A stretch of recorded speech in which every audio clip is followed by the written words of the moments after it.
Hello and howdy everyone. Yesterday I saw the new independent romantic comedy, I guess I'll call it, Sleepwalk With Me, and I enjoyed it. I'm going to give it a 7. It's about, well, a couple that has been together a long time, 8 years.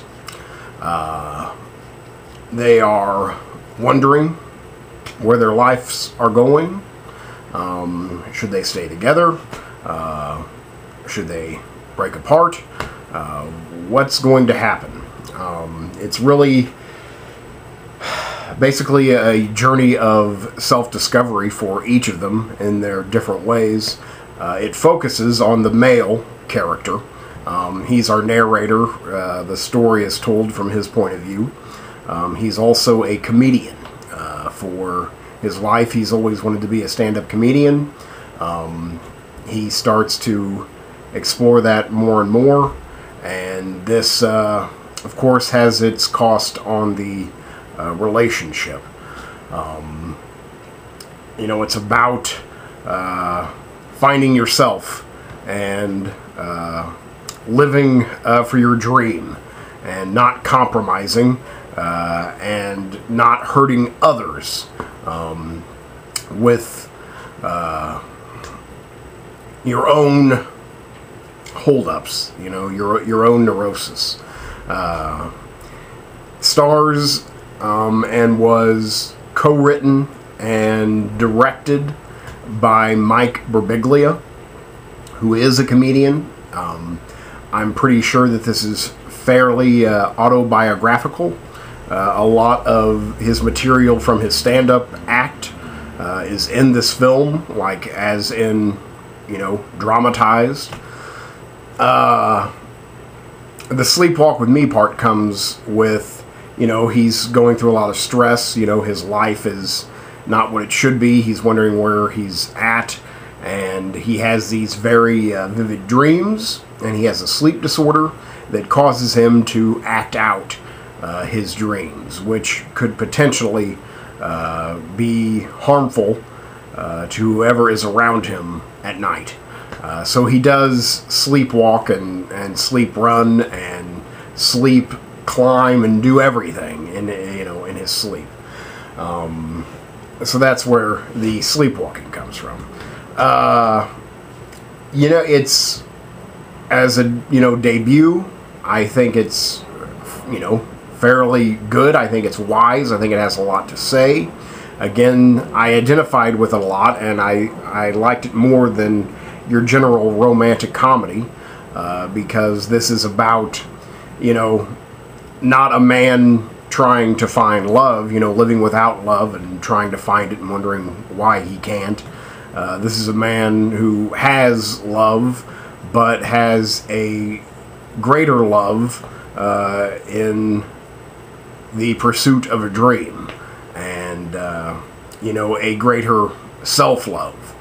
And so this is about a man learning to love himself, and I enjoyed that. It also shows like a little behind the scenes aspect to life on the road, to being a comedian, the struggles, the failures, the self-doubt, all of which I can intensely relate to. So I enjoyed it. The reason I'm not giving it a higher score than a 7 is, it's pretty, straightforward. There's nothing too stylish. The story's well told. The acting, is okay. I can understand, co-writing and directing a film. You want to star in it. Maybe they could have, who knows? He did a fine job, but I just felt that sometimes he had kind of reached his acting limit, that if they had gone with someone who wasn't a traveling stand-up comic, they probably could have gotten deeper into the character, showed us something a little more, but again, it was fine. I can't remember too many other people. There's lots of faces you will recognize. His dad is a well-established character actor. You'll recognize him immediately. He's on a ton of television shows. He's in a ton of movies. He was very memorable in The Game, the David Fincher film. What else? Well, he sticks out to me. He was the lawyer prosecuting the group on the last episode of Seinfeld, if you can picture him. The mother is also, I believe, is named Carol Kane. I believe that's her name. Again, long-established character actress, very memorable from Scrooged, the Bill Murray, Ebenezer Scrooge picture. She was the ghost of Christmas Past. The very impish lady with the high, squeaky voice. She was good here, really good. She almost kind of stole the show. The lady, the female lead, I can't think of her name. I know I've seen her somewhere. She kind of resembles Emma Stone in a way, but it's not Emma Stone. I should know her because I think she's done plenty. But she was very good here. All the acting is solid. Again, there's a lot of passion coming out of Mike Birbiglia, but perhaps, they could have used, an actor. But it was fine. The story was written by, I think, 4 people, including Birbiglia and Ira Glass from NPR. He was a co-writer. I believe he also produced it. Makes a cameo appearance in the film.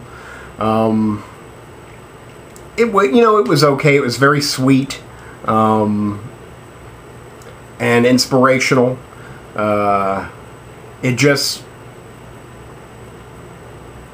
It didn't really take me on a ride. I never felt like it was much of a journey.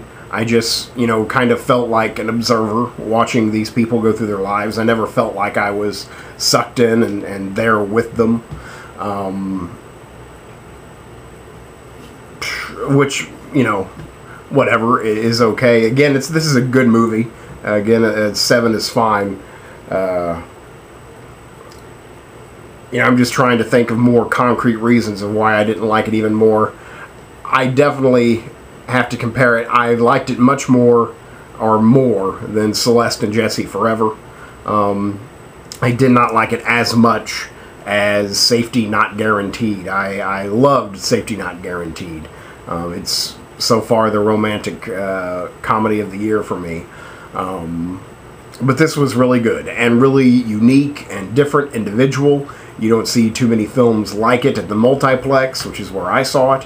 If it definitely comes near you, I'd say it would, be worth it. If you like to laugh, if you're a fan of, stand-up comics, if you follow that world, you'll be rewarded. There's a lot of cameo appearances from stand-up comics.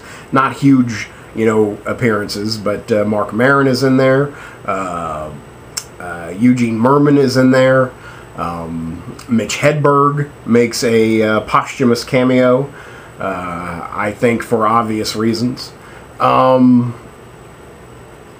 So, I mean, there's lots to like. There's lots to like and there's lots to admire. As a debut film goes, it's definitely a strong debut. And it's like, wow, okay, so Mike Birbiglia may have a lot more to say. So maybe he will. Again, it shows some fine control for being first film out of the gate. And, maybe he'll have a lot more to say in the future.